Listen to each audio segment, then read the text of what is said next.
नमस्कार दोस्तों, welcome to my YouTube channel. दोस्तों, आज मैं क्लास 10 के सब्जेक्ट हिंदी में काव्य की संकेत एवं संदर्भ एवं प्रसंग लिखना आपको बताऊंगी।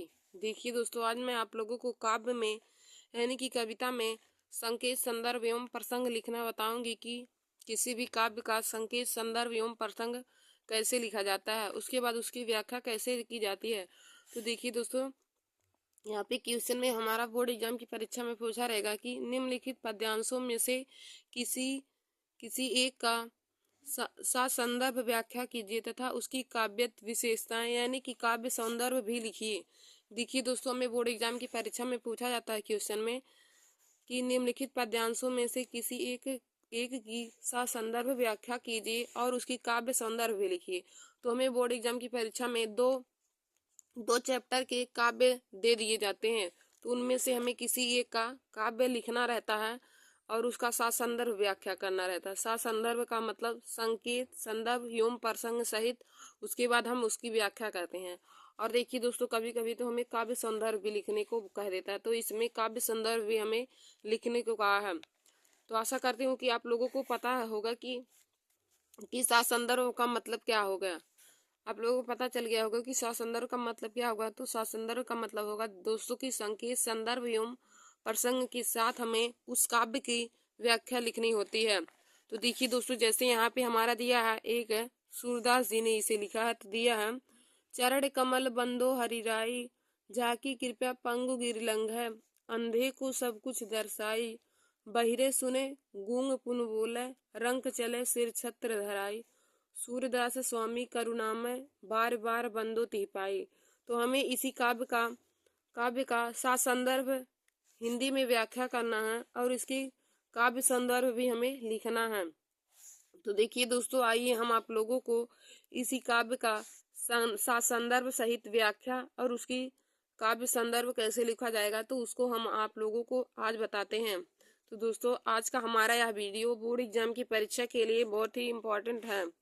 देखिए दोस्तों, बोर्ड एग्जाम की परीक्षा में काव्य काव्य से संबंधित एक काव्य में संबंधित और एक संस्कृत खंड से हमें व्याख्या हिंदी में अनुवाद करने को और काव्य में हिंदी की व्याख्या करने को 5 नंबर के और 7 नंबर के भी पूछे जाते हैं। तो देखिए दोस्तों, ऐसे ही जो होते हैं, हमें काव्य की व्याख्या करनी होती है या हमारा 7 नंबर के बोर्ड एग्जाम की परीक्षा में पूछे जाते हैं।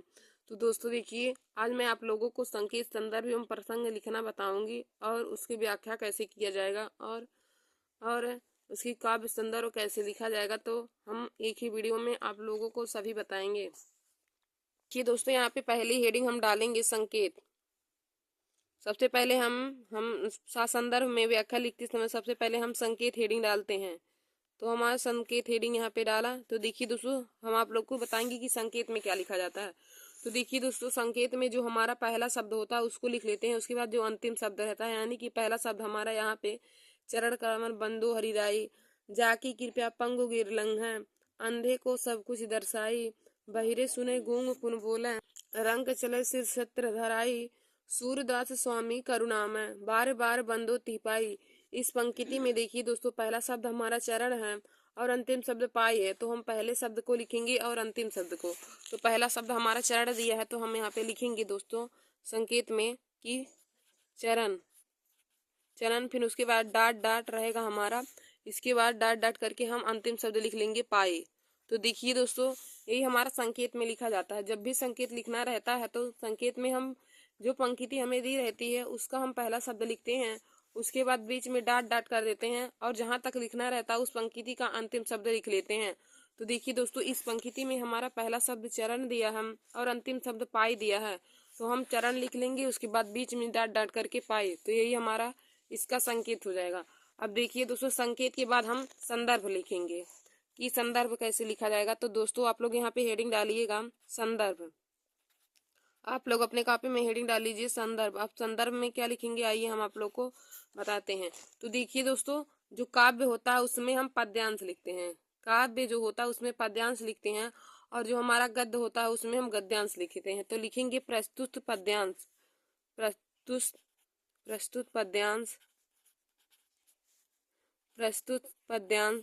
हमारी पाठ्य पुस्तक हिंदी के प्रस्तुत पद्यांश हमारी पाठ्य पुस्तक। अब देखिए दोस्तों, यह पुस्तक हमारी हिंदी की है ना, तो इसलिए हम लिखेंगे कि प्रस्तुत पद्यांश हमारी पाठ्य पुस्तक हिंदी के प्रस्तुत पद्यांश हमारी पाठ्य पुस्तक हिंदी, और यह हमारा काव्य खंड से है ना, तो हम लिखेंगे हिंदी काव्य खंड के हिंदी काव्य खंड के पद नामक शीर्षक से लिया गया है। देखिए दोस्तों, यह जो चरण कमल बंदो हरिराई है, इस चैप्टर का नाम पद है, तो हम यहाँ पे लिखेंगे कि प्रस्तुत पद्यांश हमारी पाठ्यपुस्तक हिंदी काव्य खंड के पद नामक हिंदी पाठ्यपुस्तक के काव्य खंड के पद नामक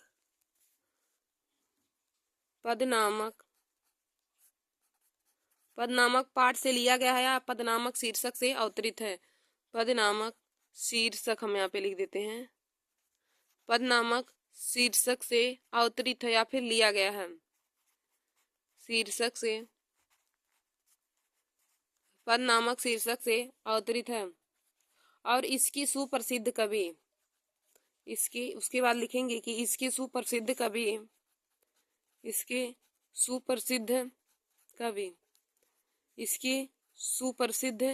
कवि तो देखिए दोस्तों, इसके सुप्रसिद्ध कवि सूरदास जी हैं, तो हमें यहाँ पे लिखेंगे कि इसके सुप्रसिद्ध कवि सूरदास जी हैं। इसके सुप्रसिद्ध कवि सूरदास जी हैं। इसके सुप्रसिद्ध कवि सूरदास जी हैं।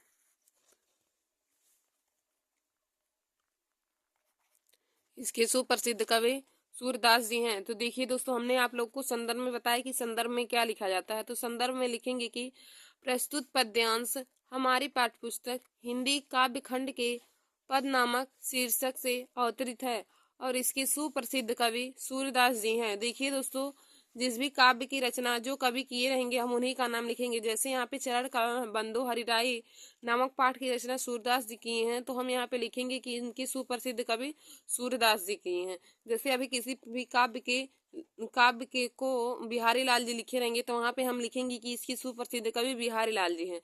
तो जिस भी काव्य की रचना जो कवि किए रहेंगे, तो हम उसी पाठ के कवि का नाम लिखेंगे। तो देखिए दोस्तों, हमें पाठ के साथ साथ कवि का भी नाम याद रहना चाहिए, क्योंकि हमें जब तक नाम नहीं रहेगा तो हम चाहे जिसका नाम लिख देंगे तो वह सही नहीं रहेगा। तो इसमें जिस काव्य की रचना की है हम उन्हीं का नाम लिखेंगे। तो यहाँ पे पद नामक पाठ को सूरदास जी ने ही लिखा है, तो हम लिखेंगे कि इसके सुप्रसिद्ध कवि सूरदास जी हैं। तो देखिए दोस्तों, हमने आप लोगों को संकेत बताया, संदर्भ। अब इसके बाद हम यहाँ पे हेडिंग डालेंगे प्रसंग। संकेत संदर्भ हो गया, अब हम यहाँ पे हेडिंग डालेंगे प्रसंग। तो देखिए दोस्तों, प्रसंग में क्या लिखा जाता है। तो प्रसंग में पाठ में जिसके बारे में वर्णन किया रहता है, प्रसंग में जिसके बारे में वर्णन किया रहता है, तो हम उसी को लिखते हैं। तो देखिए दोस्तों, इसमें किस बात का वर्णन किया गया है कि चरण कमल बंदो हरिराई, जाकी कृपया पंगु गिरलंघ, अंधे को सब कुछ दर्शाई, बहिरे सुने गूंग पुन बोले, रंग चले सिर छत्ते धराई, सूरदास स्वामी करुणामय, बार बार बंदो ते पाए। तो देखिए दोस्तों, क्या हो जाएगा कि इसमें हम प्रसंग में लिखेंगे कि प्रस्तुत पद्यांश में सूरदास जी ने, हमारा प्रसंग में हो जाएगा कि प्रस्तुत पद्यांश में सूरदास जी ने भगवान श्री कृष्ण के कमल रूपी चरणों के बारे में वर्णन किया है। प्रस्तुत पद्यांश में सूरदास जी ने भगवान श्री कृष्ण के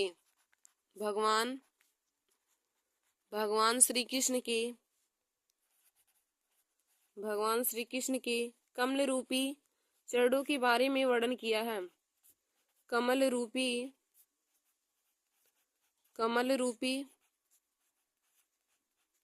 चरणों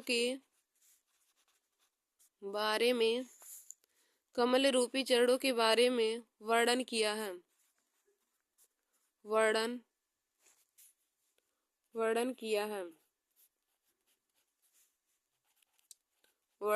है। तो देखिए दोस्तों, हम प्रसंग में लिखेंगे कि प्रस्तुत पद्यांश में सूर्यदास जी ने भगवान श्री कृष्ण की कमल रूपी चरणों के बारे में वर्णन किया है। देखिए दोस्तों, इस पंक्ति में भगवान सूर्यदास जी ने भगवान श्री कृष्ण के कमल रूपी चरणों के बारे में वर्णन किया है। तो हम ये पे लिख देंगे प्रसंग में कि प्रस्तुत पद्यांश में सूर्यदास जी ने भगवान श्री कृष्ण के कमल रूपी चरणों के बारे में वर्णन किया है। अब देखिए दोस्तों, हमने आप लोगों को संकेत, संदर्भ और प्रसंग तीनों लिखना बता दिया है। तो आप लोग बोर्ड एग्जाम की परीक्षा में संकेत और संदर्भ प्रसंग जब भी आए तो आप ऐसे लिखेंगे। देखिए दोस्तों, जब आप लोगों को काव्य का संदर्भ, संकेत व प्रसंग लिखने को कहेगा तो संदर्भ लिखते समय आप लोग काव्य में पद्यांश लिखेंगे और कवि लिखेंगे, वहां पे लेखक नहीं लिखा जाता है। और यदि हमें गद्य का हमें हिंदी में व्याख्या करने को कहे तो संदर्भ लिखते समय आप लोग लिखेंगे कि प्रस्तुत गद्यांश लिखेंगे। और यहाँ पे सुप्रसिद्ध कवि की जगह पे आप सुप्रसिद्ध लेखक लिखेंगे। सुप्रसिद्ध कवि की जगह पे आप लोग सुप्रसिद्ध लेखक लिखेंगे।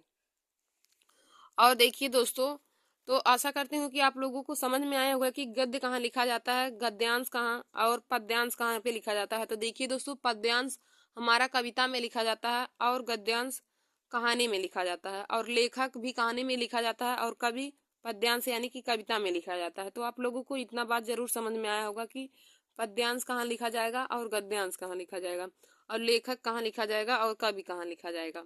तो दोस्तों, आगे हम आप लोगों को इसकी व्याख्या बनाते हैं। जो हमारा पंक्ति दिया गया है, तो अभी हम इसकी व्याख्या आप लोग को बताते हैं कैसे लिखेंगे। तो अब हम हेडिंग डालेंगे कि हिंदी में व्याख्या। हमारा अगला हेडिंग रहेगा कि हिंदी में व्याख्या। हम अगली हेडिंग डालेंगे हिंदी में व्याख्या, क्योंकि हमें कहा है कि निम्नलिखित पंक्ति का सात संदर्भ सहित हिंदी में व्याख्या कीजिए। तो हम हेडिंग डालेंगे कि हिंदी में व्याख्या। अब हिंदी में व्याख्या डालने के बाद दोस्तों, हम इस जो पंक्ति हमें दी गई है हम उसका अर्थ लिखेंगे। जो पंक्ति हमें दी है हम उसका अर्थ लिखेंगे। आप सभी लोगों को हिंदी में इसका व्याख्या लिखना बताते हैं कि कैसे लिखा जाएगा। तो देखिए दोस्तों, हमें क्या दिया है कि चरण कमल बंदो हरिराई, जाकी कृपया पंगु गिर लंघै, अंधे को सब कुछ दर्शाई, बहिरे सुने गूंग पुनि बोले, रंग चले सिर छत्त धराई, सूरदास स्वामी करुणामय, बार बार बंदो तिह पाई। अब हम लिखेंगे कि चरण कमल बंदो हरिराई, यानी कि इसका अर्थ हो जाएगा कि सूर्यदास जी कहते हैं कि मैं भगवान श्री कृष्ण के चरण कमल यानी कि कमलवत रूपी चरणों की, बंदो माने बंदना, हरि माने ईश्वर, राय माने बार बार, मैं भगवान श्री कृष्ण के कमलवत रूपी चरणों की वंदना बार बार करता हूँ। सूर्यदास जी कहते हैं कि मैं भगवान श्री कृष्ण के कमलवत रूपी चरणों की वंदना बार बार करता हूँ। तो हम यहाँ पे लिखेंगे कि व्याख्या में लिखेंगे सूर्यदास जी कहते हैं कि, हो जाएगा सूर्यदास जी कहते हैं कि, सूर्यदास जी कहते हैं कि मैं भगवान श्री कृष्ण की मैं भगवान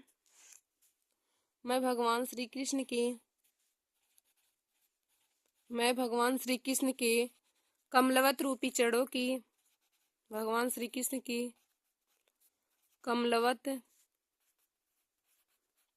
रूपी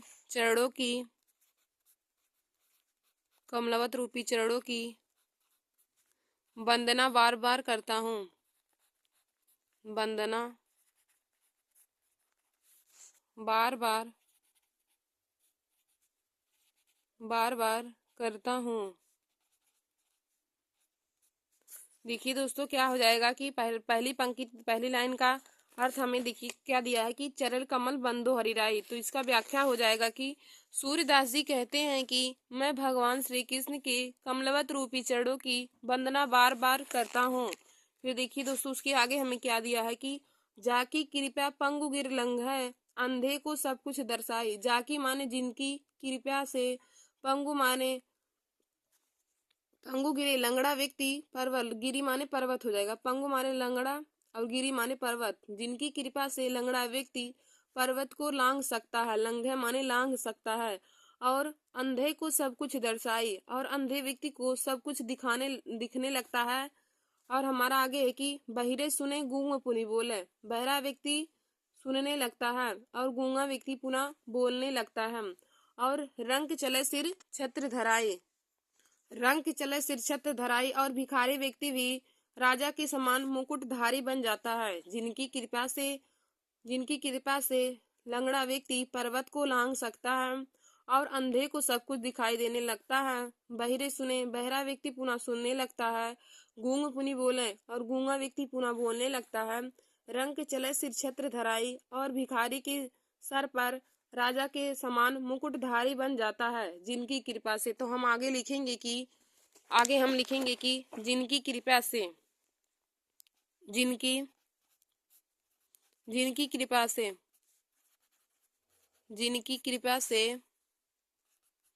जिनकी कृपा से लंगड़ा व्यक्ति, जिनकी कृपा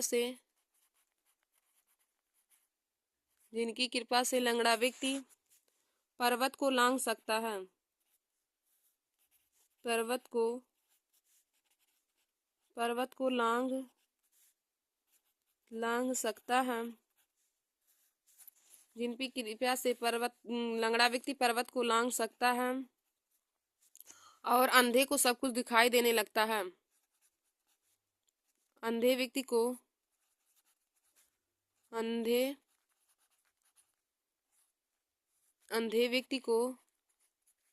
सब कुछ दिखाई देने लगता है। सब कुछ दिखाई देने लगता है।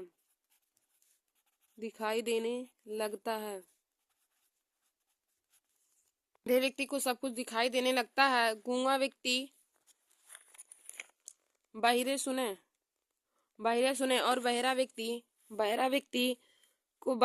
को सब कुछ सुनाई देने लगता है। बहरा व्यक्ति को सब कुछ सुनाई देने लगता है। बहरा व्यक्ति को सब कुछ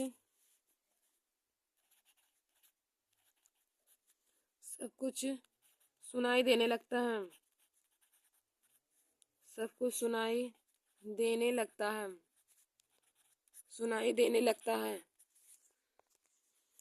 देने लगता है।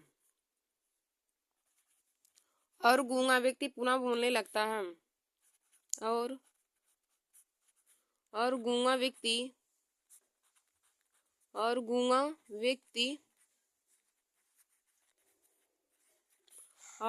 व्यक्ति पुनः यानी कि दोबारा, और गूंगा व्यक्ति पुनः बोलने लगता है।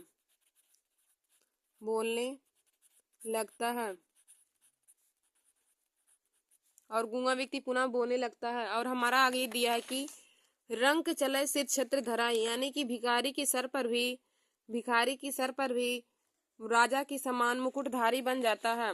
और भिखारी भी राजा के समान बन जाता है। और भिखारी भी राजा के समान बन जाता है। या फिर हम लिख सकते हैं और भिखारी भी राजा के समान मुकुटधारी बन जाता है। और भिखारी भी राजा के समान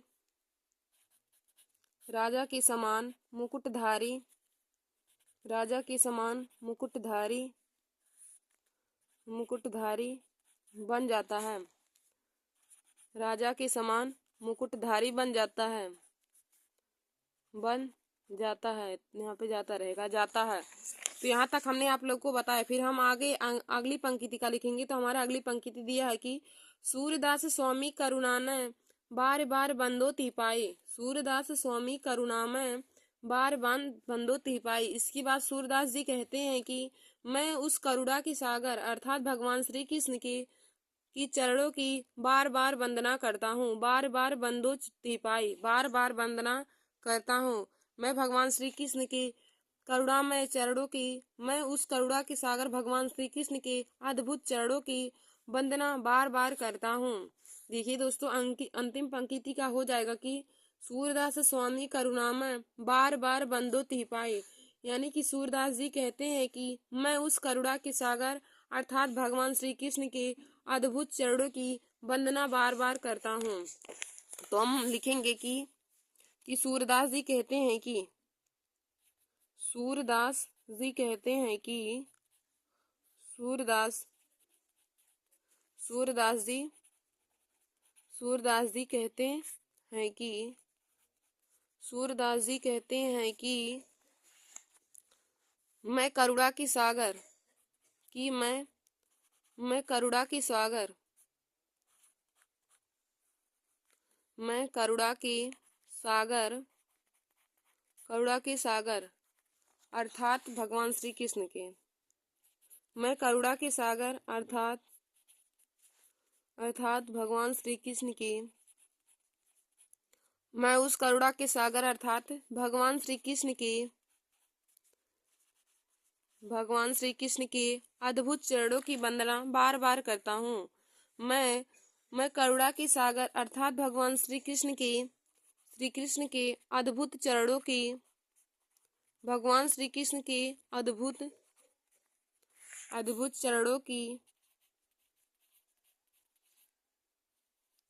अद्भुत चरणों की वंदना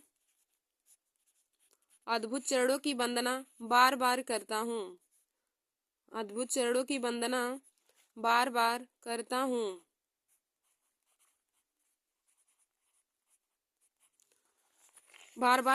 तो दोस्तों हमें इतना ही दिया था, एक पैराग्राफ हमको दिया है तो हमें उसी का ही हिंदी में व्याख्या लिखना था। तो देखिए दोस्तों, हमें यह बोर्ड एग्जाम की परीक्षा में कैसे पूछा जाता है कि संकेत, संदर्भ और प्रसंग लिखना जब रहता है। तो देखिए दोस्तों, हमें बोर्ड एग्जाम परीक्षा में पूछा जाता है कि निम्नलिखित पद्यांशों में से किसी एक का साथ संदर्भ सहित हिंदी में व्याख्या लिखिए तथा उसका काव्य संदर्भ भी लिखिए। तो काव्य संदर्भ हमें कभी कभी पूछता है। तो दोस्तों अभी हमें काव्य संदर्भ भी लिखना है। तो काव्य संदर्भ में आप लोग हेडिंग डालेंगे काव्य संदर्भ, और उसमें लिखेंगे नंबर 1। इसमें हमें देखिए काव्य संदर्भ में किसके बारे में वर्णन किया गया है, कौन सी भाषा उसमें यूज की गई है, किस अलंकार का यूज किया गया है, कौन सा रस है, कौन सा गुण है और कौन सा छंद है, तो उसको हम काव्य संदर्भ में लिखते हैं। तो देखिए दोस्तों, इस पंक्ति में हमारा काव्य संदर्भ जब हम लिखेंगे तो उसमें नंबर 1 हो जाएगा, ईश्वर की चरणों की महिमा व्यक्त करते हुए उनके प्रति भक्ति भाव की शक्ति का महत्व बताया गया है। काव्य संदर्भ में नंबर 1 लिखेंगे कि सूरदास जी ने ईश्वर की चरणों की महिमा व्यक्त करते हुए उनके प्रति भक्ति भाव की शक्ति का महत्व बताया है।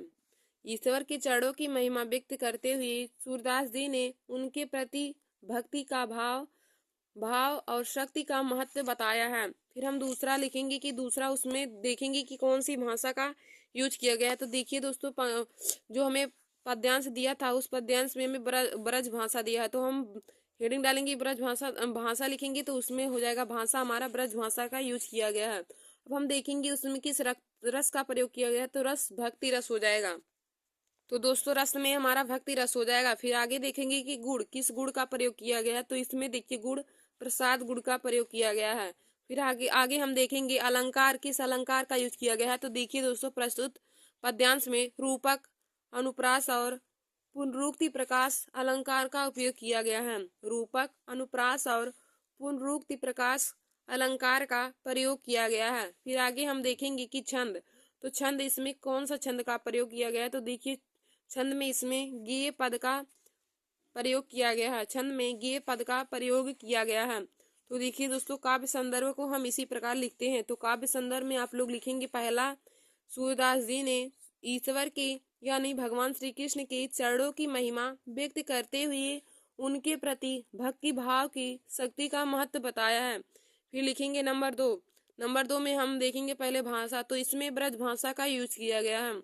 फिर हम तीसरा देखेंगे कि रस, तो देखिए दोस्तों इसमें भक्ति रस का प्रयोग किया गया है। फिर हम आगे चौथा देखेंगे गुड़, तो देखिए दोस्तों इसमें प्रसाद गुड़ का प्रयोग किया गया है। फिर पांचवा होगा कि अलंकार, तो इसमें रूपक, अनुप्रास और पुनरुक्ति प्रकाश अलंकार का प्रयोग किया गया है। फिर हम आगे लिखेंगे छंद, तो इस प्रस्तुत पद्यांश में गे छंद का प्रयोग किया गया है। तो दोस्तों आशा करती हूँ कि आप लोगों को समझ में आया होगा कि काव्य संदर्भ में क्या लिखा जाता है।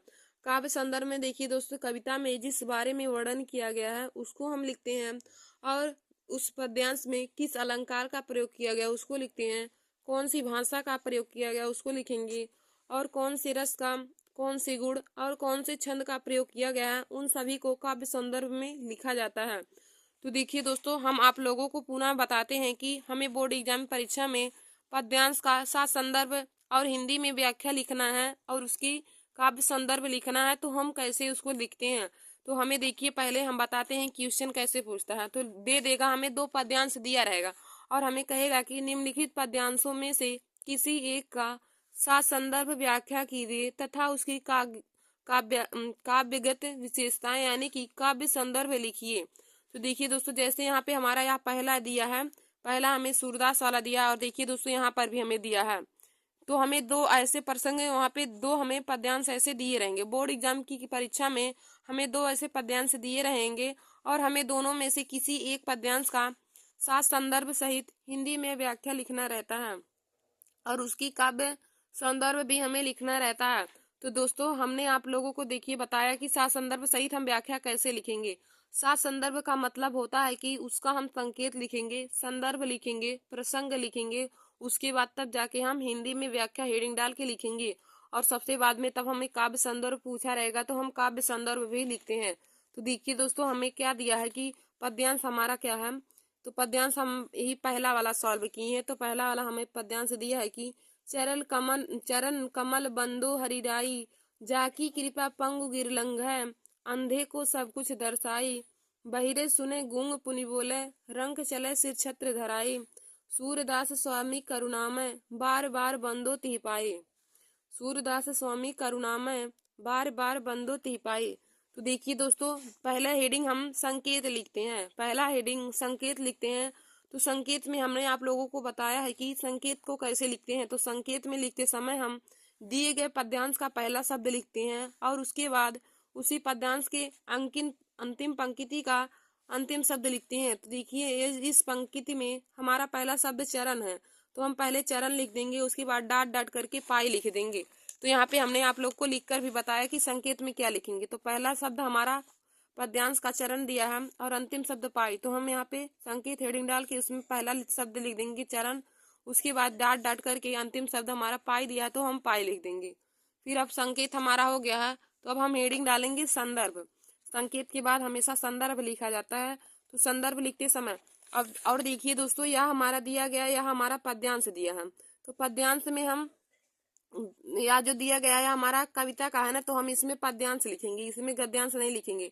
जब हमें कहानी वाला दिया रहेगा तो उसमें हम गद्यांश लिखते हैं, लेकिन यह हमारा कवि ने लिखा है ना, तो हम यहाँ पे पद्यांश लिखेंगे और यहाँ पे लेखक नहीं लिखा जाएगा, यहाँ पे कवि लिखा जाएगा। तो पद्यांश में देखिए दोस्तों क्या हो जाएगा, संदर्भ में हो जाएगा कि जिस पाठ से लिया गया उसको हम लिखेंगे और उसके कवि जो है उसका नाम, उनका नाम लिखेंगे। तो हम संदर्भ में लिखेंगे कि प्रस्तुत पद्यांश हमारी पाठ्यपुस्तक हिंदी काव्यखंड के पद नामक शीर्षक से अवतरित है।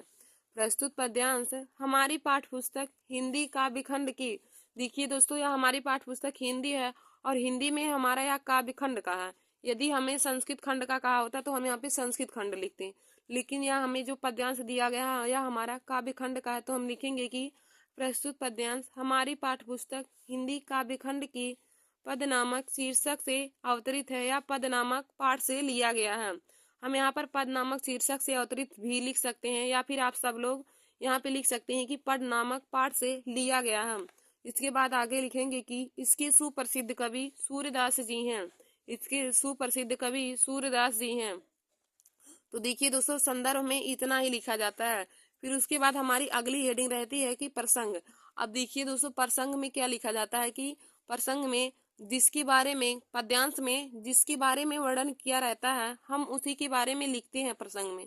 तो यहाँ पे देखिए दोस्तों, प्रस्तुत पद्यांश में सूरदास जी ने भगवान श्री कृष्ण के अद्भुत चरणों और उनके कमल रूपी चरणों के बारे में वर्णन किया है, तो वही हम प्रसंग में लिख देंगे कि तो हमारा प्रसंग हो जाएगा कि प्रस्तुत पद्यांश में सूरदास जी ने भगवान श्री कृष्ण के कमल रूपी चरणों के बारे में वर्णन किया है। प्रस्तुत पद्यांश में सूरदास जी ने भगवान श्री कृष्ण के कमल रूपी चरणों के बारे में वर्णन किया है। अब देखिए दोस्तों, इसके बाद हमारी अगली हेडिंग रहेगी कि हिंदी में व्याख्या। अब हमने आप लोगों को संकेत, संदर्भ एवं प्रसंग लिखना बता दिया। इसके बाद हम जाकर के तब जाके हिंदी में उसका दिए गए पद्यांश का हिंदी में व्याख्या करेंगे। इतना लिखने के बाद ही हमें, देखिए दोस्तों, जब हम संकेत लिखेंगे, संदर्भ लिखेंगे, प्रसंग लिखेंगे और हिंदी में व्याख्या लिखेंगे तथा काव्य संदर्भ भी लिखेंगे, तब जाके हमें 7 नंबर पूरे मिलते हैं।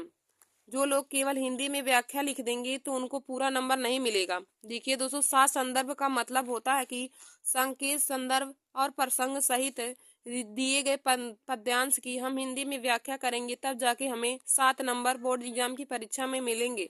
तो अब हम आप लोगों को हिंदी में इस पद्यांश का व्याख्या बताएंगे। तो देखिए दोस्तों, अब हमें पद्यांश क्या दिया है कि चरण कमल बंदो हरिराय, चरण कमल कमल बंदो हरिराय, यानी कि इसका अर्थ हो जाएगा कि सूरदास जी कहते हैं कि मैं भगवान श्री कृष्ण के कमल रूपी चरणों की वंदना बार बार करता हूँ।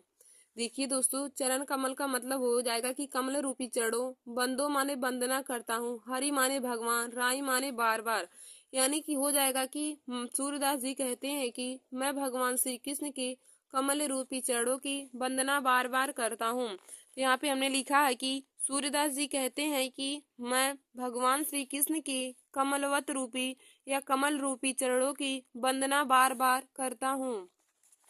फिर आगे हमारा दिया है कि जाकी कृपा पंगु गिर लंघै, जाकी कृपा, जाकी का मतलब हो जाएगा जिनकी कृपया से पंगु माने लंगड़ा, गिरी माने पर्वत और लंघे माने लांग सकता है। तो जिनकी कृपा से लंगड़ा व्यक्ति पर्वत को लांग सकता है, अंधे को सब कुछ दर्शाई, और अंधे व्यक्ति को सब कुछ दर्शाई माने दिखने लगता है, अंधे व्यक्ति को सब कुछ दिखाई देने लगता है। और बहिरे माने बहरा व्यक्ति, सुने माने सुनने लगता है, बहरा व्यक्ति सब कुछ सुनने लगता है। गूंग पुनि बोले, और गूंगा व्यक्ति पुनः बोलने लगता है। रंक चले सिर छत्र धराई, और भिखारी के सर पर भी राजा के समान मुकुट धारण हो जाता है, यानी कि भिखारी भी राजा के समान मुकुटधारी भी बन जाता है। भगवान श्री कृष्ण की कृपा होने के बाद लंगड़ा व्यक्ति पर्वत को लांग सकता है, और अंधे को सब कुछ दिखाई देने लगता है, बहिरा व्यक्ति पुनः सुनने लगता है, और गूंगा व्यक्ति पुनः बोलने लगता है, और भिखारी के सर पर राजा के समान मुकुट धारण हो जाता है। तो हम लिखे हैं, इसके आगे हम लिखेंगे कि हो जाएगा कि जिनकी कृपा से लंगड़ा व्यक्ति पर्वत को लांग सकता है, अंधे व्यक्ति को सब कुछ दिखाई देने लगता है, और बहरा व्यक्ति को सब कुछ सुनाई देने लगता है, और गूंगा व्यक्ति पुनः बोलने लगता है, और भिखारी भी राजा के समान मुकुटधारी बन जाता है। तो इतना हमने आप लोग को बताया। अब फिर हमारा अंतिम पंक्ति दिया है कि सूरदास स्वामी करुणामय बार बार बंदो ती पाए, सूरदास स्वामी करुणामय बार बार बंदो ती पाए। तो अगला हमारा हो जाएगा कि सूरदास स्वामी करुणामय बार बार बंदो ती पाए, यानी कि सूरदास जी कहते हैं कि स्वामी करुणामय यानी करुणा की सागर भगवान श्री कृष्ण के बार बार बंदो ती पाए, भगवान श्री कृष्ण के अद्भुत चरणों की वंदना बार बार करता हूँ। अंतिम पंक्ति का व्याख्या हो जाएगा दोस्तों की सूरदास स्वामी करुणामय बार बार बंदो ती पाए। सूरदास जी कहते हैं कि मैं उस करुणा के सागर अर्थात भगवान श्री कृष्ण के अद्भुत चरणों की वंदना बार बार करता हूँ। तो देखिए दोस्तों, हमने यहाँ पे लिखा है कि सूरदास जी कहते हैं कि मैं करुणा की सागर अर्थात भगवान श्री कृष्ण के अद्भुत चरणों की वंदना बार बार करता हूँ।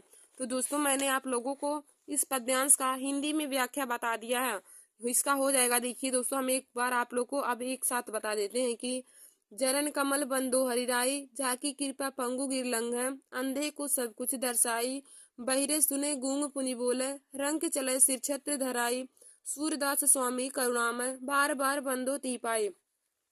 तो हो जाएगा व्याख्या की सूरदास जी कहते हैं कि मैं भगवान श्री कृष्ण के कमल रूपी चरणों की वंदना बार बार करता हूँ, जाकी कृपा पंगु गिर लंघै, जिनकी कृपा मात्र से ही लंगड़ा व्यक्ति पर्वत को लांग सकता है, अंधे को सब कुछ दर्शाई और अंधे व्यक्ति को सब कुछ दिखाई देने लगता है, बहिरे सुने, बहिरा व्यक्ति पुनः सुनने लगता है। गूंग पुनः बोले और गूंगा व्यक्ति दोबारा बोलने लगता है। रंग चले सिर छत्र धराई और भिखारी भी राजा के समान मुकुटधारी बन जाता है। फिर अगला है कि सूरदास स्वामी करुणामय बार बार बंदो ती पाए। फिर इसका हो जाएगा कि सूरदास जी कहते हैं कि मैं उस करुणा के सागर अर्थात भगवान श्री कृष्ण के अद्भुत चरणों की वंदना बार बार करता हूँ। तो दोस्तों आशा करती हूँ कि आप लोगों को जो हमारा दिया गया पद्यांश है इसका हिंदी में व्याख्या समझ में आया होगा। देखिए दोस्तों, यह जो हमारा पद्यांश दिया है यह बोर्ड एग्जाम की परीक्षा के लिए बहुत ही इम्पोर्टेंट है, क्योंकि यह हर बार ही पूछा जाता है। चरण कमल बंदो हरिराई अनगिनत बार है कि बोर्ड एग्जाम की परीक्षा में पूछा गया है। अब देखिए दोस्तों, मैंने आप लोगों को संकेत, संदर्भ और प्रसंग और हिंदी में व्याख्या तीनों बता दिया है। अब हम काव्य संदर्भ इसका देखेंगे। तो देखिए दोस्तों, काव्य संदर्भ आप लोग हेडिंग डालेंगे और इसमें लिखेंगे नंबर 1। नंबर 1 हो जाएगा ईश्वर के चरणों की महिमा को व्यक्त करते हुए उनके प्रति भक्ति भाव की शक्ति का महत्व बताया गया है। इसमें प्रस्तुत पद्यांश में सूर्यदास जी ने भगवान श्री कृष्ण के चरणों की महिमा को व्यक्त करते हुए उनके प्रति भक्ति भाव की शक्ति का महत्व बताया है। फिर हम नंबर 2 देखेंगे कि इसमें किस भाषा का यूज किया है। तो भाषा डाल के लिखेंगे उसमें ब्रज भाषा। फिर हमारा तीसरा है रस। तो देखिए दोस्तों, प्रस्तुत पद्यांश में भक्ति रस का प्रयोग किया गया है। फिर चौथा गुण है, तो गुण इसमें प्रसाद गुण का प्रयोग किया गया है। फिर पांचवा हो जाएगा अलंकार। तो अलंकार इसमें रूपक, अनुप्रास और पुनरुक्ति प्रकाश अलंकार का प्रयोग किया गया है। फिर अगला हमारा है छंद। तो इसमें गे छंद का प्रयोग किया गया है। तो दोस्तों आज हमने आप लोगों को हिंदी काव्य खंड में सात संदर्भ सहित किसी भी पद्यांश का सात संदर्भ सहित हिंदी में व्याख्या लिखना बता दिया है। आप इसी प्रकार किसी भी पद्यांश का सात संदर्भ सहित हिंदी में व्याख्या लिख सकते हैं। बस देखिए दोस्तों, आप लोगों को चैप्टर का नाम पता रहना चाहिए और उनके कवि कौन है उनका नाम पता रहना चाहिए। संदर्भ भी उसी प्रकार सभी का लिखा जाएगा, बस सिर्फ वहाँ पे चैप्टर के पाठ का नाम अलग हो जाएगा और जो उसमें कवि रहेंगे आप उन्हीं कवि का नाम लिखेंगे। जैसे हमें यदि बिहारी लाल का दोहा दे दिया है और उसका हिंदी में सात संदर्भ व्याख्या करने को बोलेगा, तो दोस्तों वहाँ पर हम संदर्भ में उनके पाठ का नाम है उसको लिखेंगे। और तो वहाँ पे हम सुप्रसिद्ध कवि में लिखेंगे कि बिहारी लाल जी हैं। यहाँ पे कवि के नाम हमने यहाँ पे कवि इस पद पाठ को सूरदास जी ने लिखा, तो यहाँ पे हमने सूरदास जी लिखा।